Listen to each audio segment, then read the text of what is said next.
desarrollar.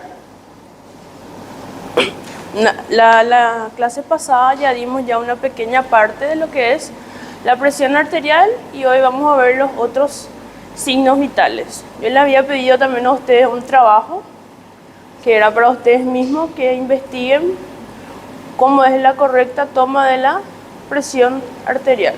¿Okay? Hoy vamos a poner en práctica eso.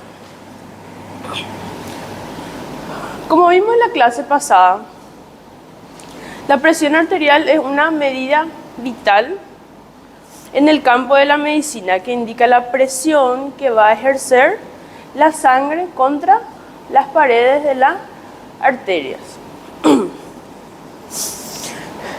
¿Cómo vamos a medir la presión arterial? Vamos a medir en milímetros de mercurio. Tenemos la presión sistólica y la presión diastólica. Siempre cuando vamos a hablar de signos vitales vamos a tener valores de referencia normales para que nosotros podamos identificar los valores que son anormales, ¿ok? Aquellos que sufren modificaciones. Aquí en el cuadro tenemos, como pueden ver, está categorizado por colores. El normal representamos en verde, que es menos de 120 o 120. La presión sistólica y la diastólica menos de 80. Presión elevada tenemos de 120 a 130 y menos de 80 la presión diastólica. Luego ya clasificamos en hipertensión nivel 1, nivel 2 y crisis de hipertensión.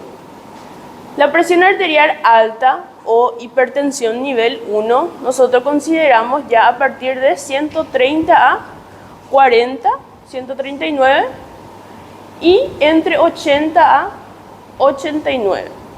Luego tenemos el nivel 2 que es de 140 más hasta 179 y la presión diastólica de 90 hasta 119. Y por último tenemos lo que llamamos como crisis de hipertensión, que es ya en los casos más graves de hipertensión en los cuales necesitamos acudir inmediatamente a un centro asistencial, a un hospital, que es más de 180 y más de 120. ¿Por qué? Porque aquí en esta fase nosotros ya estamos, ¿cómo sería la palabra? En la crisis hipertensiva normalmente ya afecta a los órganos vitales, a los órganos diana. ¿Entienden? Bueno, esta es la tarea que yo le pedí la vez pasada, que es investigar la correcta medición de la tensión arterial, que vamos a poner en práctica. Pero antes de hablar de lo que son los signos vitales, cómo nosotros vamos a tomar los signos vitales, tenemos que hablar de algunas maniobras semiológicas. ¿Alguien ya escuchó hablar? Inspección, palpación, percusión, auscultación, ¿no? Bueno, esto es algo que ustedes van a desarrollar con más profundidad a partir del cuarto año en semiología médica, cuando ustedes ya van a tratar con pacientes. Vamos a tocar, ¿verdad?, lo que sería la primera maniobra semiológica a la exploración física, que es la inspección. Esta es la única que nosotros no podemos saltar. Cuando nosotros vamos a empezar una consulta, siempre el examen físico comienza con una inspección. Después el resto vos le podés auscultar, podés hacer palpación, ¿ok? Pero la primera maniobra que se realiza es la de inspección, que es la que nosotros realizamos con nuestra vista. ¿Cómo comienza la inspección? Ya comienza a partir de la entrevista, que es cuando llega el paciente. O en el caso de nosotros, si estamos en un accidente, es cuando nosotros llegamos al sitio y empezamos a tener un interrogatorio con el accidentado. Continúa durante el interrogatorio y se completa con el examen físico. Tenemos dos tipos de inspección: la inspección estática y la inspección dinámica. Como dice la estática, ya dice su nombre, es observación del paciente inmóvil. ¿Ok? Y la dinámica puede ser espontánea o puede ser ordenada. La espontánea comprende análisis de la marcha. Cuando el paciente está ingresando a un consultorio, nosotros observamos la forma en que camina. ¿Entienden? En el caso, por ejemplo, de los pacientes que tienen Parkinson, ¿alguien conoce a alguna persona? ¿Alguien ya vio la marcha de los que tienen Parkinson? ¿Sí? ¿Cómo es la marcha de los que tienen Parkinson?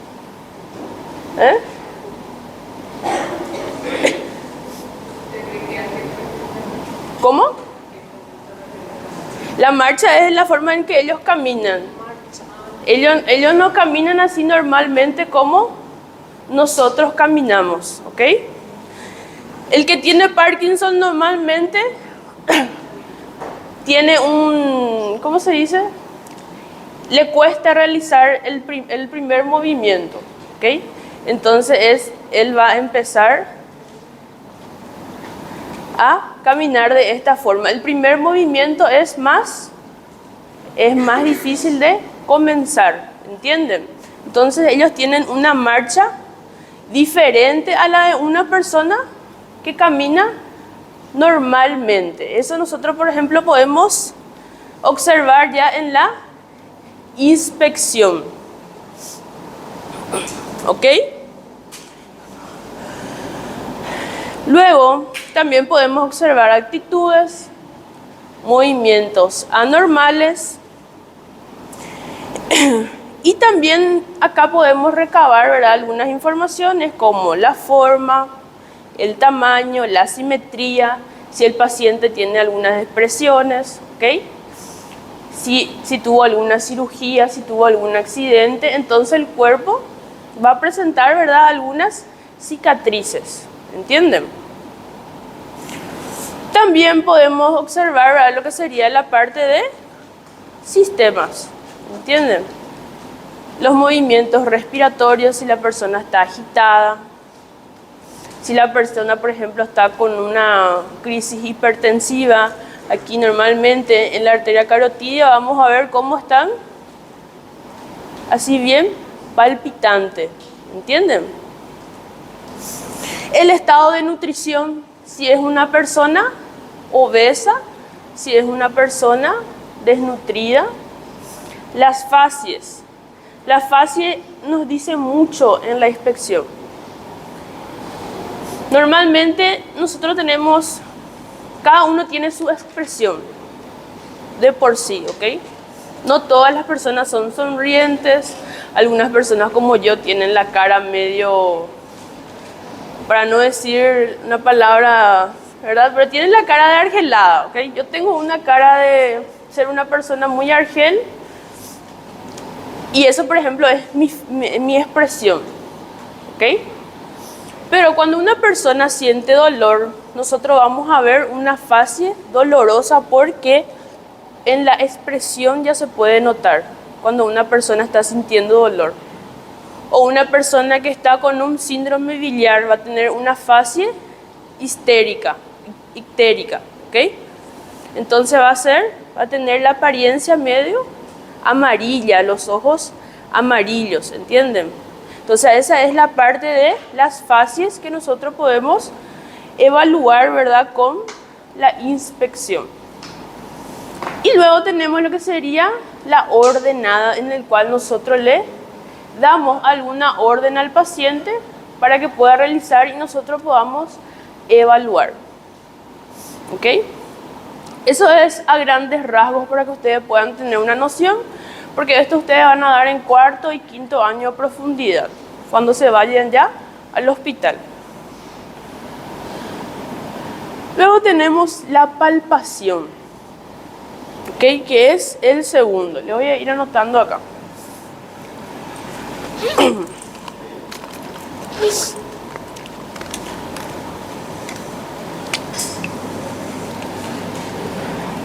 El número 1 es la inspección. El número 2, palpación. ¿Ok? Se basa en el empleo de la capacidad sensorreceptiva de las manos del examinador. O sea, esto depende netamente ya de nuestra capacidad sensorreceptiva. Algo muy importante a la hora de realizar la palpación es la temperatura de las manos. ¿Ok? Normalmente en el frío, o algunas personas tienden a tener las manos frías. Al momento en el cual nosotros vamos a realizar la palpación, ya sea para colocar el termómetro debajo de la axila de la persona, ya sea para colocar el esfigmomanómetro en el brazo, debemos de tratar de tener las manos calientes, o por lo menos a temperatura ambiente. ¿Ok? Porque cuando realizamos, por ejemplo, un examen físico de la parte abdominal de la persona, si nosotros tenemos las manos frías, la persona ya crea una resistencia a la hora de ser evaluado. La piel misma luego se va a, ¿cómo se dice? Va a reaccionar por nuestra mano fría, o te va a quitar la mano la persona. ¿Ok? Por eso siempre cuando vamos a realizar la palpación debemos de tener en cuenta mucho la temperatura de las manos. Podemos realizar estos movimientos o colocar por un momento la mano en nuestro bolsillo. ¿Ok? Bueno, la palpación puede ser digital, puede ser monomanual con una mano o bimanual con las dos manos. Por este medio se va a investigar. En el caso, por ejemplo, de que exista una lesión, vamos a investigar la forma, vamos a investigar el tamaño, la ubicación, si hay resistencia, si tiene movilidad, la consistencia, la elasticidad y también la temperatura y el dolor. No sé si alguno de ustedes ya estuvieron acá lo que es el furúnculo, el famoso Susúa, ¿no? Pero ¿ya vieron ya? ¿Ya vieron ya? Es una, así para hacer una comparación medio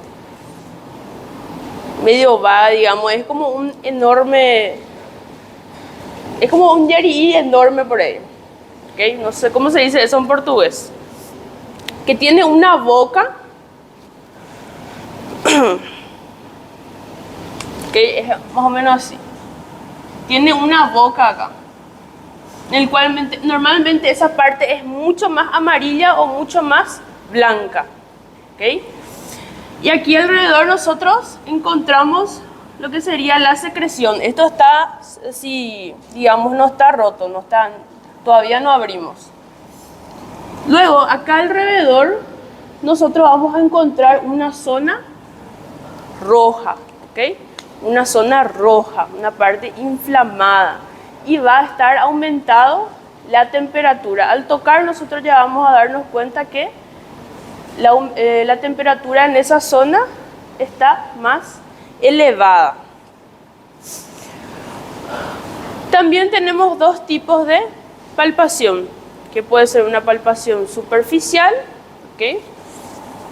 Una palpación superficial y una palpación profunda, que si algunos de ustedes ya se fueron a consultar, siempre le examinan todo y en la hora que llega en la examinación abdominal hace una palpación más profunda, ¿ok? Como dijimos, puede ser monomanual puede ser digital y puede ser bimanual. Luego tenemos lo que es la percusión, ¿ok?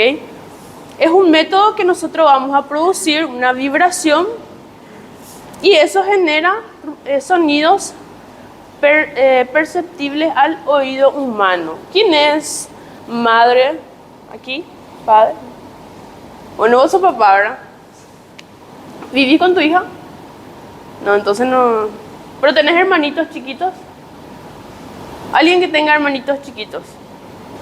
O que tuvieron. Entonces, normalmente las criaturas cuando son pequeñas tienden mucho a estar aventadas, ¿verdad? Entonces vos le ves que aquí en la zona del abdomen está toda hinchada, ¿verdad? Le llevas al pediatra, el pediatra la acuesta en la camilla y a la hora de examinar el abdomen agarra y hace esto por el abdomen de la criatura y se escucha un sonido timpánico de aire, ¿ok? Eso, por ejemplo, es la percusión, ¿ok? Hay zonas en las cuales se va a escuchar. Por aquí en el abdomen tenemos, ¿verdad?, abundante espacio, ¿verdad?, entre las vísceras para que se pueda, digamos, expandir ese ruido en el abdomen una vez que haya aire en los intestinos, ¿ok? Pero va a haber zonas en las cuales la percusión no es útil, ¿entienden? Como por ejemplo en la evaluación de la zona cardíaca. Ahí, por ejemplo, la percusión no se realiza porque no es útil. Vos podés realizar por protocolo, pero no es útil, ¿entienden? Y luego tenemos la auscultación, que es la percepción de los ruidos espontáneos del paciente y de aquellos provocados por el examinador. Para esta auscultación el médico puede apoyar directamente el oído sobre la zona donde él quiere escuchar y coloca un mantelito ahí para proteger, ¿verdad? Eso nosotros conocemos como auscultación inmediata.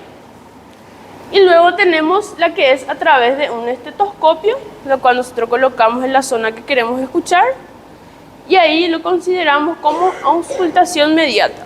Normalmente la que se utiliza más es la mediata a través de un estetoscopio. Entonces, ya hablamos ya de las maniobras. Este se decoló ahí un poquito.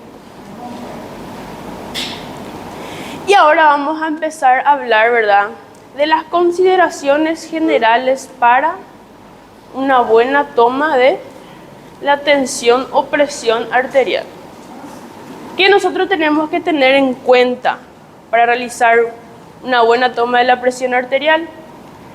Medir la presión arterial en un lugar tranquilo y libre de ruidos en todos los casos posibles que se puedan, ¿ok? No siempre va a ser así, pero si es posible, esa es una de las mejores escenas. No debe haber ingerido café, alcohol, ni ninguna sustancia estimulante previamente, por lo menos mínimamente 30 minutos, ¿ok? Y no debe de haber fumado. Todas esas sustancias que nosotros vimos ahí pueden alterar lo que sería los valores a la hora de realizar la toma de presión. No debe conversar con la persona. El brazo de la persona debe estar apoyado a la altura del corazón. Colocar el manguito en el brazo sin ropa, eso es muy importante. Usar el tamaño de manguito adecuado. Apoyar los pies. No debe cruzar las piernas. También debe tener la vejiga vacía y debe de apoyar la espalda. ¿Ok? Esas son las consideraciones generales para que nosotros podamos hacer una buena toma de presión arterial. Aquí podemos ver una imagen. No conversar, apoyar el brazo a la altura del corazón, colocar el manguito en el brazo sin ropa, usar el tamaño de manguito adecuado, apoyar los pies, no cruzar las piernas, tener la vejiga vacía y apoyar la espalda. Tenemos tres tipos de, digamos, de monitores para medir la presión arterial, ¿ok? Normalmente esta es la que más utiliza la gente en su casa, ¿ok? Las personas así que no están relacionadas, ¿verdad? Con el sistema de salud, normalmente compra este o compra esos que vos colocas así tipo una... Hola, ¿qué tal? Sí, claro que sí. Permiso. Adelante.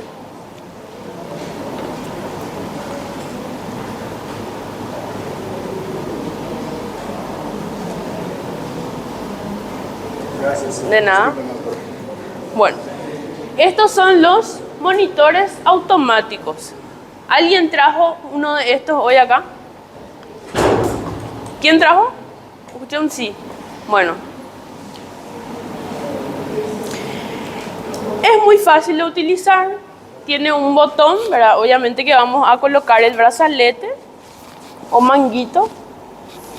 Ajustamos bien al brazo y prendemos un motor, prendemos el botón y él solito hace la medición de la tensión arterial. Este es uno de los más fáciles de utilizar, pero obviamente que ustedes no van a aprender así, van a aprender con el manual. Luego tenemos los monitores semiautomáticos, que es casi la misma cosa que el automático, solamente que aquí le vamos a agregar esta estructura que vemos acá que se llama la perita, ¿ok?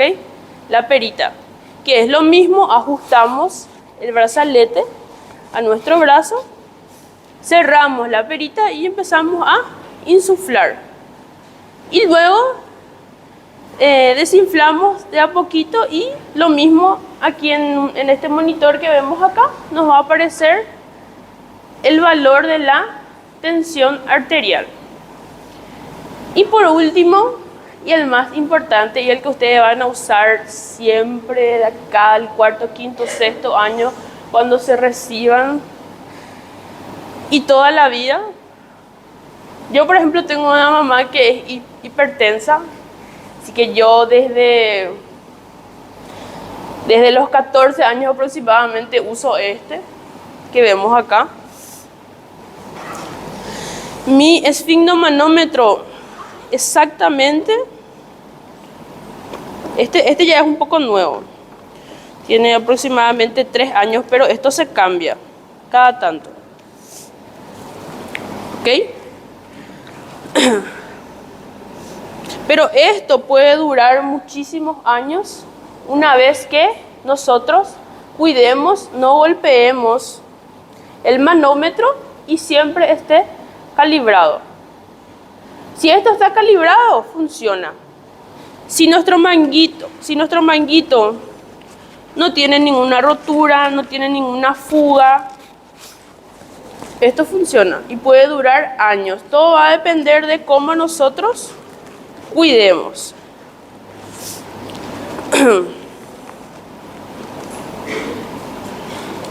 Bueno, como dijimos, este es el manual. ¿Cómo vamos a hacer? Ahora esa es la pregunta. ¿Quién se anima de todos ustedes, los cuales le mandé a hacer la tarea a venir a realizar una toma de presión a su compañero aquí? ¿Ustedes ofrecen o yo elijo? Bueno.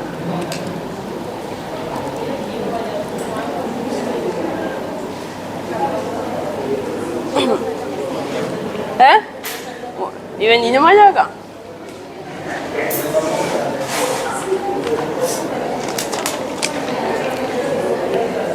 Decime un número.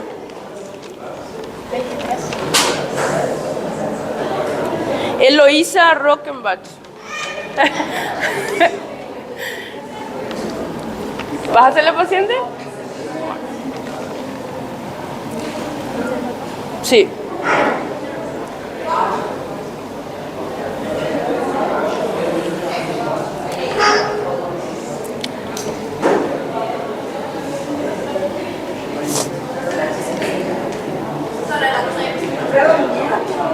¿Qué? No, y acá no te va a preocupar que vamos a hacer juntas mientras vamos desarrollando, ¿ok? Bueno. Una pera. Y aquí, esto hay que cuidar mucho para no golpear.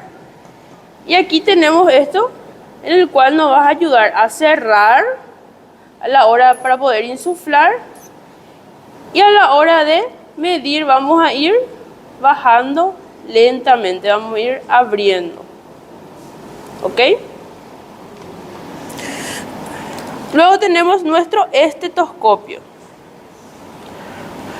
que este tiene varias partes, pero acá ustedes van a aprender dos ahora mismo, que serían las olivas y la campana. Ahí que dice diafragma, creo que dice, ¿verdad? Sí, diafragma, ¿ok? Aquí esta es el diafragma. No necesitan comprar esta clase, luego, ¿verdad? Ahora mismo, pero cualquier estetoscopio nos ayuda para medir la tensión arterial, ¿ok? Bueno, entonces, ¿cuál es el primer paso a la hora de medir la tensión arterial? Es sentarle a tu paciente, ¿verdad? Debe estar sentado y en reposo por lo menos unos 5 minutos, ¿ok? Bueno, evitar cualquier actividad muscular isométrica, dice. Evitar cualquier actividad muscular isométrica. ¿Eso qué significa? Debe de estar con la vejiga vacía, no debe estar con las piernas cruzadas, no debe estar con los brazos cruzados. ¿Por qué? Porque ahí, ¿qué estamos haciendo ahí?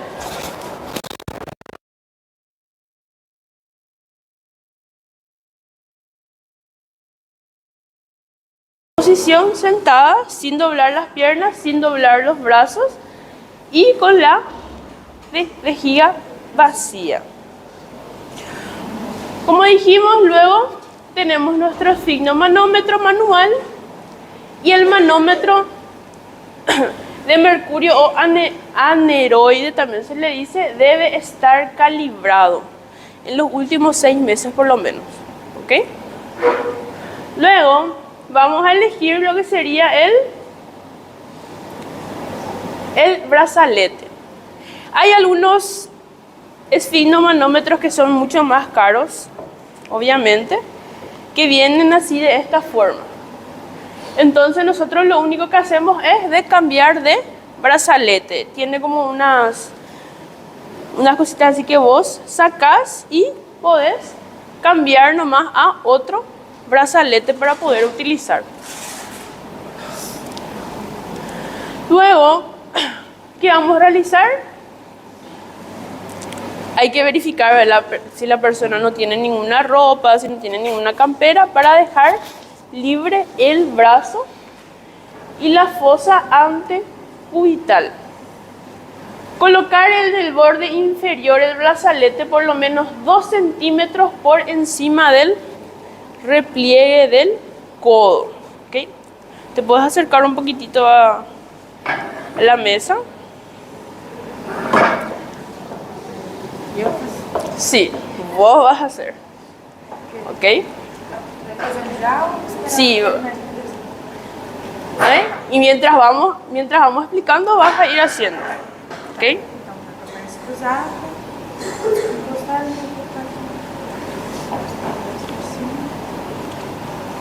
Com licença, né?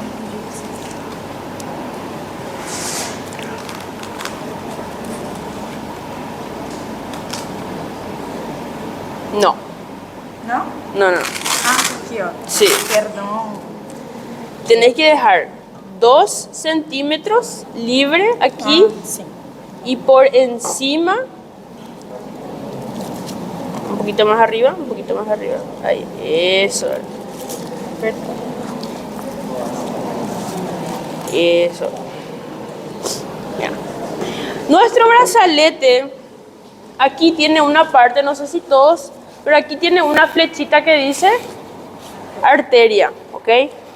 Este debe de ir en la parte anterior de nuestro brazo. ¿Quiénes son los futuros instructores de anatomía acá? No tengan vergüenza. Yo sé que hay muchos acá.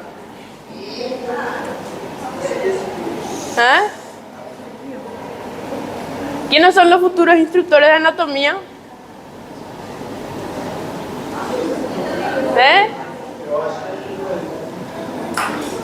¿Cuál es el trayecto de la arteria braquial en el brazo?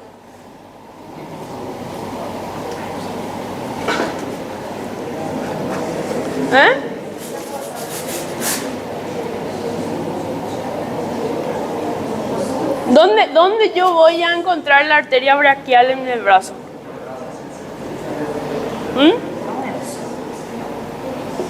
¿Cómo? No te escucho. Sí, acá en la parte anterior, si yo quiero buscar, si yo quiero sentir el pulso de la arteria braquial, ¿dónde voy a buscar? Sí. Sí, ¿en qué zona voy a buscar? En tu brazo. Que ustedes no miraron los cuerpos en la morgue. Vení vos, mostrame. ¿Cómo así? ¿Qué pasó? Bueno, entonces esta flecha debe de ir en la parte anterior aquí del brazo, ¿ok? Vamos a palpar la arteria braquial, ¿ok? Y luego, cuando palpamos la arteria braquial, encima de esa zona vamos a colocar nuestro estetoscopio, ¿ok? Bueno, ¿este ya cerraste ya? Esto debe de estar tu manómetro ahí o, permiso, que ahí te va a permitir una mejor visualización a la hora de medir la presión, ¿ok? Entonces, por eso es que se deja, soy muy flaquita y se baja. Debe de estar descubierto aquí la zona. Exactamente. Entonces nosotros vamos a ir. No tenía pulso eso. Acá mismo quiero que pongas tu dedo. Muy helado. ¿Sentís? ¿Sentís el pulso? Bueno, entonces ahí vas a colocar tú en esa misma zona. La idea era que encima mío.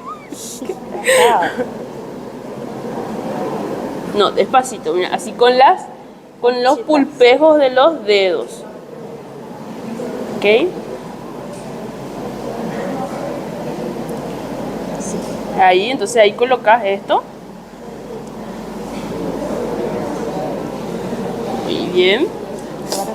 Exactamente. ¿Vos sos zurda o diestra? Diestra. Entonces cambia de mano.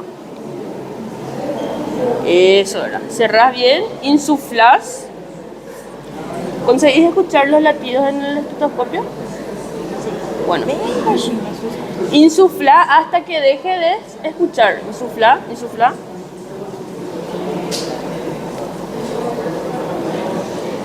Dejaste, bueno, más, subí más 30 miligramos, ahí.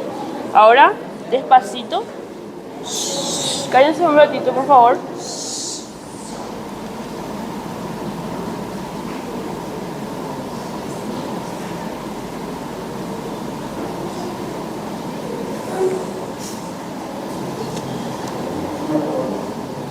¿Dónde escuchaste el primer sonido?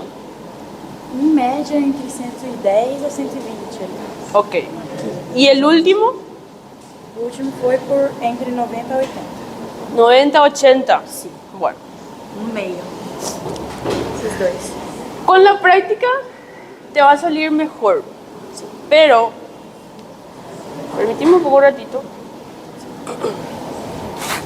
Presten atención porque ustedes van a hacer y yo les voy a ir evaluando como punto ya de su ABP.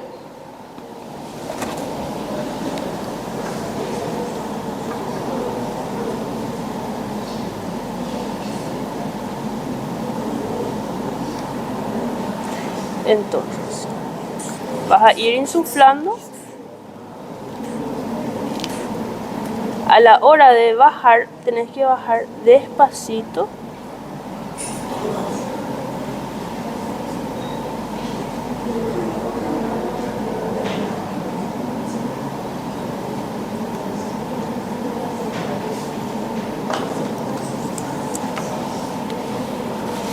Ok.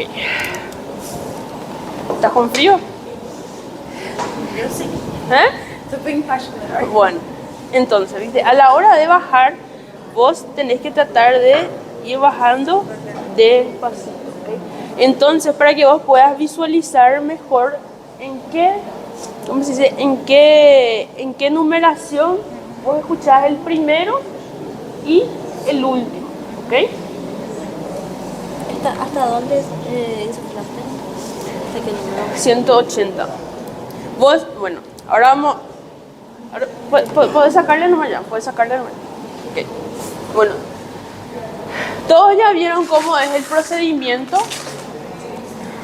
Ustedes van a insuflar hasta que dejen de escuchar el latido, ¿ok? Y ahí van a insuflar 30 milímetros más. Luego van a ir bajando lentamente para que ustedes puedan visualizar en qué numeración está lo que sería el primer sonido de Korokov y el último sonido de Korokov. ¿Entienden? Porque va a haber momentos en que van a escuchar el primer latido, después se va a volver más fuerte, después más despacio y después uno bien bajito hasta que termine, ¿ok? Cuando empieza a sonar el primer sonido más bajito ya es el quinto sonido de Korokov, ¿ok? Entonces, ahora ustedes van a hacer un grupo de 2, de 3, de 4, como quieran, y van a hacer por lo menos, cada uno se tiene que medir la presión al otro, ¿ok? Para que luego podamos continuar con el siguiente signo vital.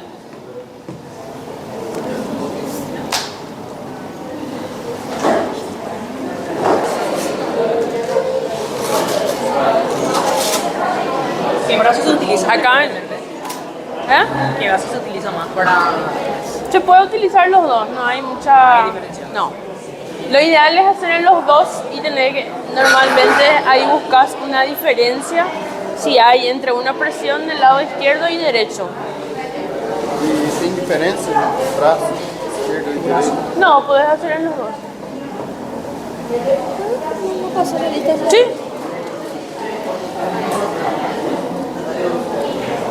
Acá se coloca un quilombo ya, ¿verdad? Tengo que manejar primero. Sí. ¿Cómo exactamente? Ahí vas a cortar ahí 2 centímetros por encima de lo que sería, ¿verdad? Acá. Entonces, 2 a 3 centímetros. ¿Okay? Porque ahí vos tenés que dejar libre para poder buscar el pulso. Un poco grande tu brazo, amigo. Tiene que estar acá, ¿verdad? A ver. No voy a hacer como No, al principio es así nomás. Un poco ratito. la práctica. Ah, no, este no tiene los... ¿No tiene? No tiene este. Para... Y parece que sí, no, pero normalmente pues tiene una señalización ahí. El mío tampoco es el original.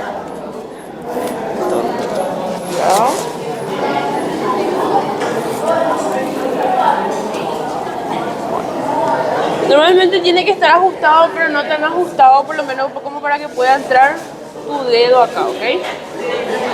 Entonces aquí el brazo tiene que estar, ¿verdad? Así. Acá, esta parte tiene que estar a la altura del corazón, ¿ok? No puede estar muy alto ni muy bajo, ¿ok? Acá con referencia al manguito. Tengo Entonces, que palpar la arteria sí. antes de... Sí, porque ahí vas a colocar tu estetoscopio. Vamos a hacer. Vamos a hacer. Arteria braquial.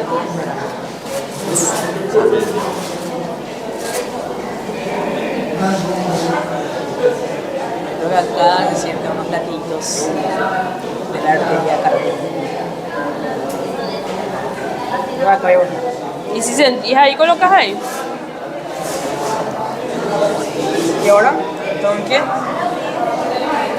tengo que hacer? Y vas a colocar donde sentiste.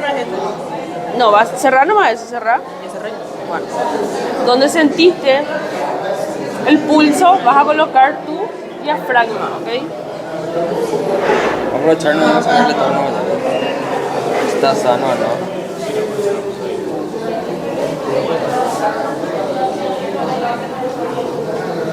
¿Te escuchás algo? Bueno, entonces ahora vas a... Sí, normalmente podés colocar ahí, en un lugar donde vos puedas visualizar mejor, ¿ok?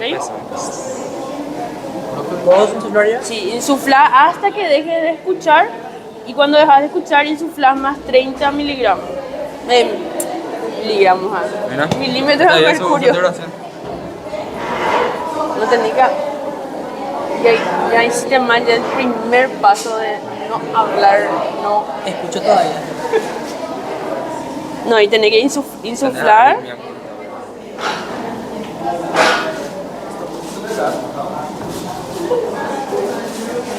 Y ahí cuando vos tenés que ir sacando despacito. Y insuflar, pero... Ahí.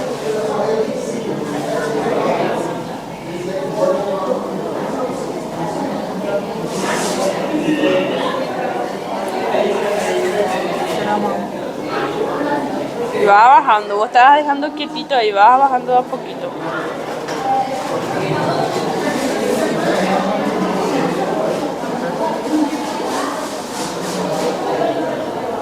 En 140. Porque él tomó café, dijo. Ah, bueno, entonces otra cosa. 140 fue el primer latido. 80. Sí, el 80. Entonces ese es tu presión sistólica 140 y la diastólica es 80. Normal lo hay que subir la presión cuando tomas café, ¿verdad? Esta raya acá no debería estar en la arteria braquial. Piensa por eso. ¿Cómo? No tiene el cosito que dice arteria. Pero este no es. Y eso no sabemos. Bueno, señor, tenés que evitar tomar café porque aumenta la presión. 30 minutos antes por lo menos. Y justo antes de tomarse la presión, toma café. Siguiente.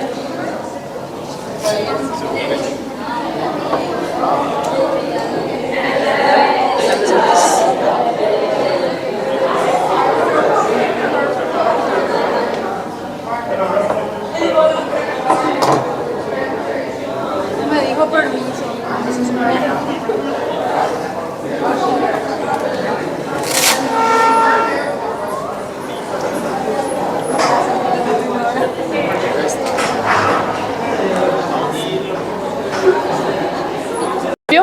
Pero eso solamente nos sirve para saber nuestra presión sistólica, no sirve para una presión diastólica porque no podemos escuchar los ruidos de Korokov, ¿ok? Que es de la misma forma que estábamos haciendo, solamente que sin el estetoscopio. Nosotros insuflamos hasta que dejemos de sentir el pulso y luego insuflamos 30 más. Cuando vamos desinflando, una vez que sintamos de nuevo el pulso, esa es nuestra presión sistólica, pero no sirve para la presión diastólica porque no podemos escuchar, ¿ok? Entonces hay tres técnicas para hacer, pero la que más se utiliza y la más fácil para que ustedes puedan escuchar y les sea más fácil es esa. O sea, yo creo que fue la más fácil para mostrarles. Bueno, ahora vamos a continuar con la frecuencia cardíaca. ¿Ok? Se define como el número de veces por minuto que late el corazón o se contrae. Esta puede variar en estado de reposo, obviamente, como en estado de esfuerzo. Es decir, esta va a depender de la actividad que el individuo esté desempeñando. Vamos a conocer como taquicardia, una frecuencia mayor de 100 latidos por minuto, y una bradicardia, una frecuencia menor que 60 latidos por minuto. ¿Cuál es la diferencia entre frecuencia cardíaca y pulso? ¿Acaso no es lo mismo? ¿No? No es lo mismo.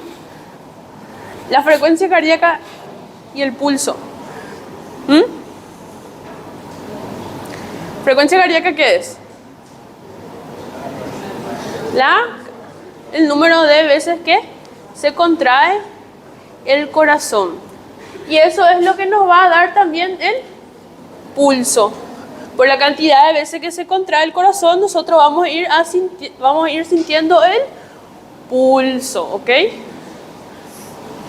Como dijimos, el pulso es el número de veces que nuestras arterias se expanden y se contraen como respuestas al corazón. Es exactamente igual a la frecuencia cardíaca, el ritmo de las contracciones del corazón.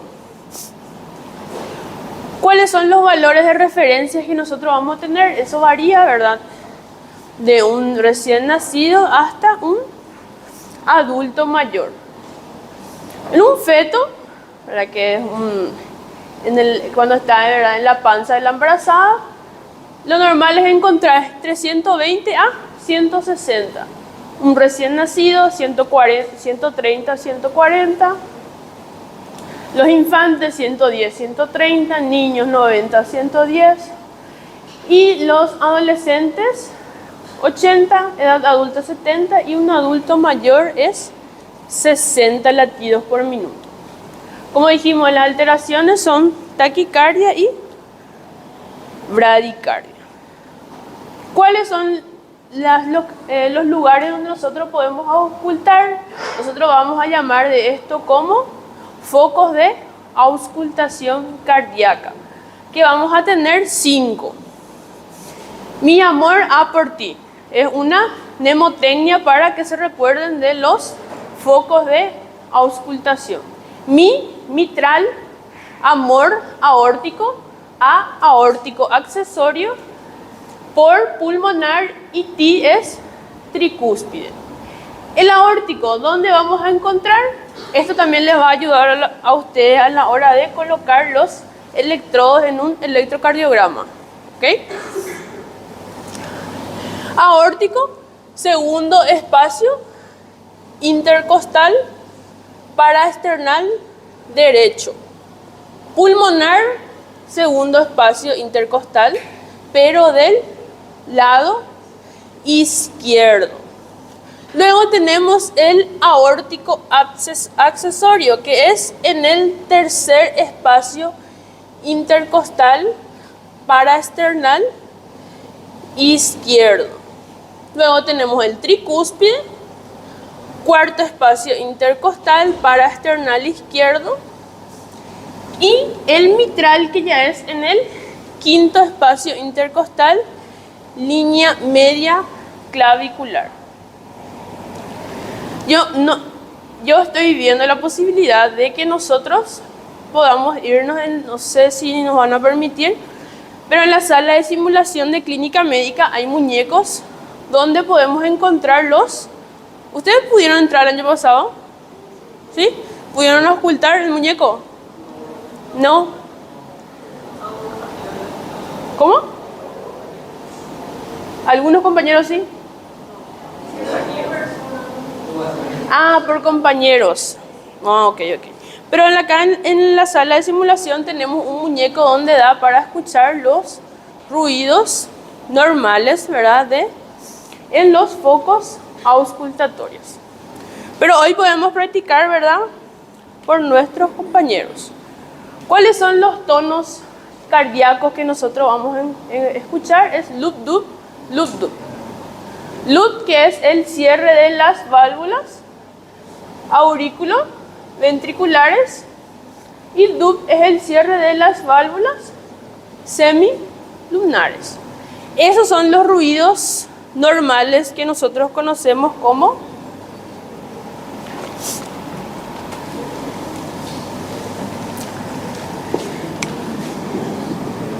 R1, R2, ¿ok? Luego están los ruidos agregados, que lo ideal sería que no tengamos, que son el R3 y R4, ¿ok? Pero lo ideal es que solo escuchemos R1 y R2, que es loop, doop. ¿Está bien?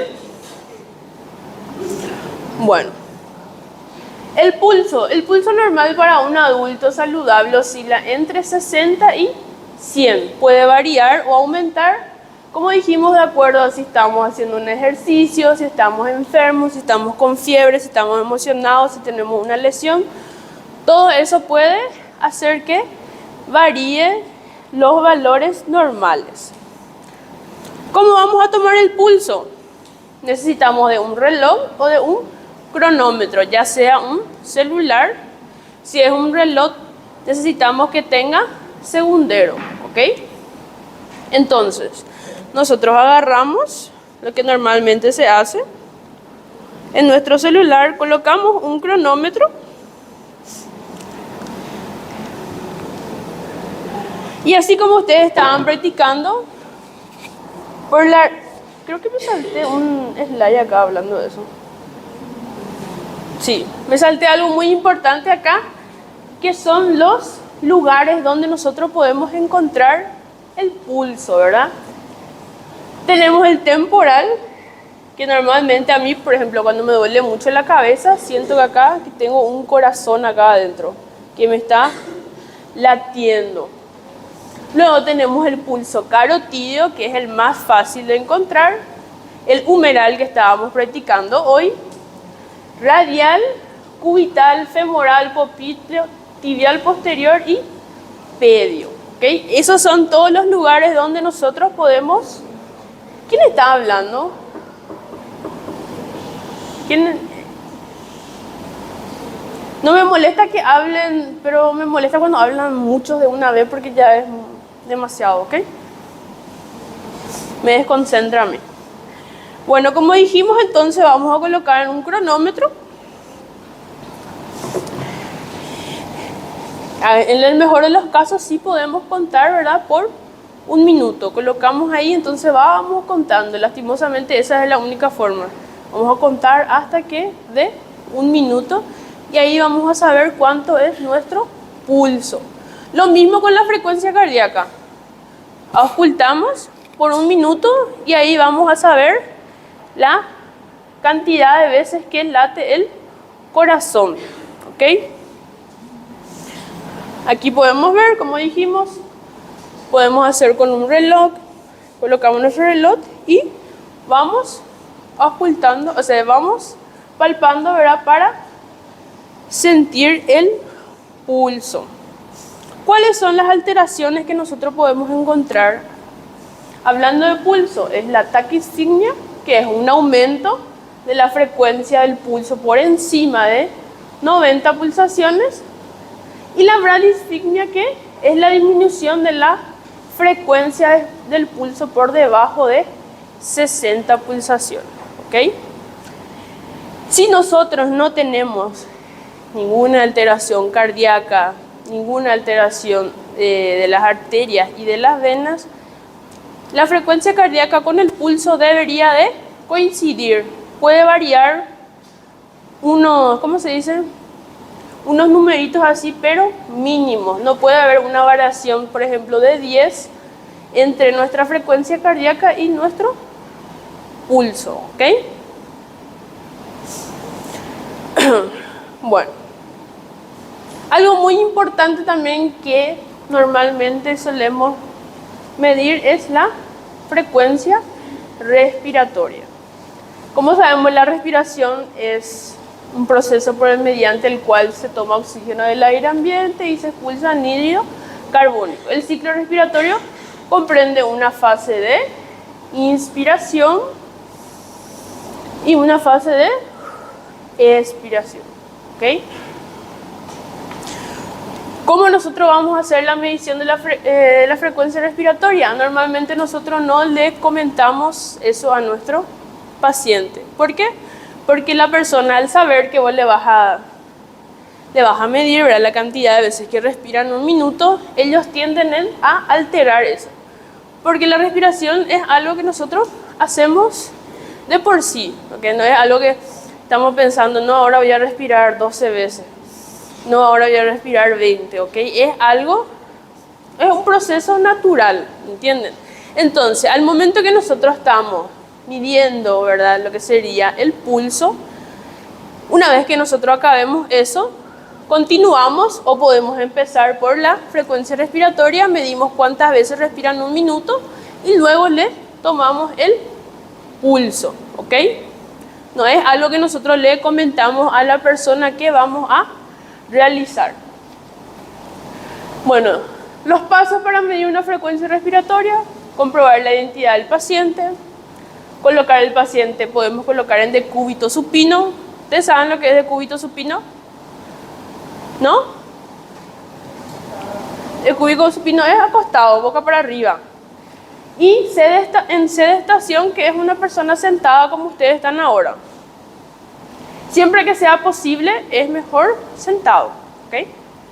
No es conveniente informarle, como dijimos, que se le va a medir la frecuencia respiratoria, ya que esto podría cambiar involuntariamente el ritmo. Es conveniente medirla al mismo tiempo que otros signos vitales como el pulso. Debemos observar y contar las elevaciones del tórax y abdomen del paciente durante un minuto. Si es dificultosa la observación, podemos colocar una mano o el estetoscopio sobre el tórax del paciente para contabilizar la frecuencia. Observar las características de la respiración, la amplitud, el ritmo, la profundidad y sonido respiratorio, así como la coloración de la piel. ¿Cuáles son las alteraciones que vamos a encontrar en frecuencia respiratoria? Sería la bradipnea, que es la lentitud en el ritmo respiratorio con una frecuencia inferior a 12 en el adulto. Menos de 20 en escolares y menos de 30 en lactantes. La taquipnea es la frecuencia respiratoria persistente superior a 20 en el adulto, más de 30 en escolares y más de 50 en lactantes. Esto es algo muy importante que ustedes deben de saber porque nos ayuda mucho con respecto a si tiene alguna alteración en la parte respiratoria, ¿ok? En el caso, por ejemplo, que si nosotros nos encontramos en un accidente y encontramos una persona que está jadeando, se dice, ¿verdad?, que le cuesta mucho respirar y tiene la frecuencia respiratoria muy baja, ¿ok?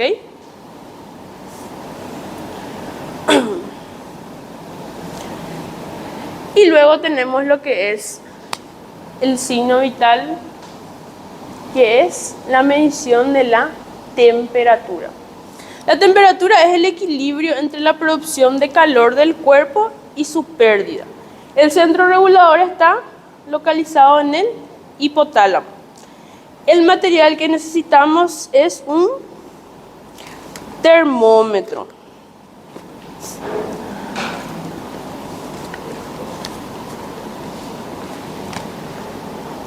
¿Cuáles son los tipos de termómetros que vamos a encontrar? Son los termómetros de contacto, termómetros que son termómetros de mercurio y termómetros electrónicos o digitales, pero también tienen mercurio.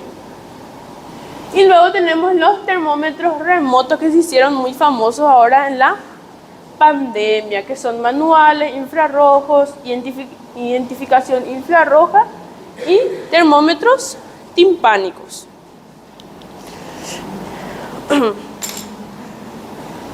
Una compañera de ustedes me dijo que esto ya no se vende más acá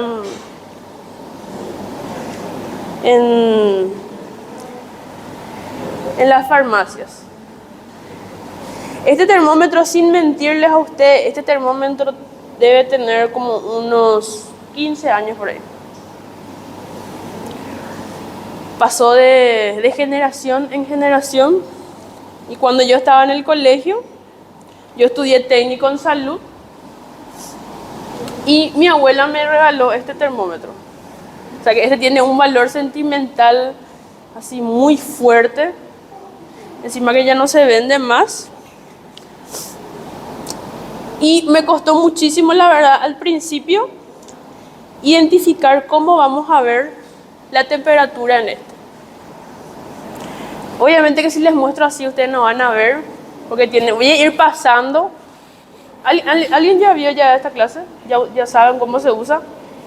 Bueno, las personas que no vieron y quieren ver, voy a ir pasando, pero hija de mil, si rompen, ya saben. Bueno, pero este tiene una pequeña línea acá. Es como... Nadie tiene de esta clase, nadie trajo hoy de esta clase. ¿Vos trajiste? Bueno, es como un tubo, así. No soy muy buena dibujando. Y aquí va a tener unos numeritos, ¿ok? Que empieza desde el 35. Y así sucesivamente. Y acá, así como vimos en nuestro manómetro, tiene unas pequeñas líneas. Y aquí en el centro hay como un pequeño tubo. Ustedes vieron ya esto en biofísica seguro, ¿verdad? Bueno, pero por acá se desplaza el mercurio, ¿ok? El mercurio es un metal que aquí se puede hacer líquido, ¿ok? Y nosotros colocamos, y de acuerdo a la temperatura de la persona, esto va subiendo, ¿ok? Y ahí nosotros podemos decir cuánto... Ay, no puedo más hablar bien. Cuánta temperatura tiene la persona. Pero luego tenemos lo que son, ¿verdad?, los termómetros digitales, que es lo que más se utiliza ahora, que vos colocas, apretás, dentro de 5 minutos suena y vos ya podés ver cuánta temperatura tiene. O los infrarrojos, que es una pistolita que pones en su cabeza, así, mirás y ya te aparece cuánta temperatura tiene. ¿Es muy importante? Sí, es muy importante, ¿ok? Porque aquí tenemos, por ejemplo, los casos de hipertermia y los casos de hipotermia. Hipertermia es la temperatura por encima del límite superior del normal, que vamos a ver ahora. Y la hipotermia es la temperatura corporal por debajo del límite inferior normal, que nos puede llevar a la muerte. Como este personaje, ¿cómo se llama? Jay. Bueno, como él, ¿verdad? Que se murió. Ustedes todos vieron la película de Titanic. Ya saben cómo se murió. Prácticamente congelado. ¿Ok? Luego, aquí tenemos, ¿verdad?, lo que serían los valores de referencia. Consideramos normal de 36 a 37.5. Por debajo de 36, que sería 35, es hipotermia. Por encima de 37.5, que sería 37.8 a 39.5, es fiebre. Si se dieron cuenta, acá hay unos tres decimales que faltan, que ahí le llamamos febrícula, ¿ok? Y luego tenemos lo que sería la fiebre alta, mayor a 39.5 a 41, y hipertermia mayor a 41 grados, ¿ok? Y ahora vamos a... ya que les puse un mensaje motivador. Si existe alguien que puede, realmente que no sé hablar muy bien portugués, que puede lastimarte, existe alguien que puede curar tus heridas, ¿ok?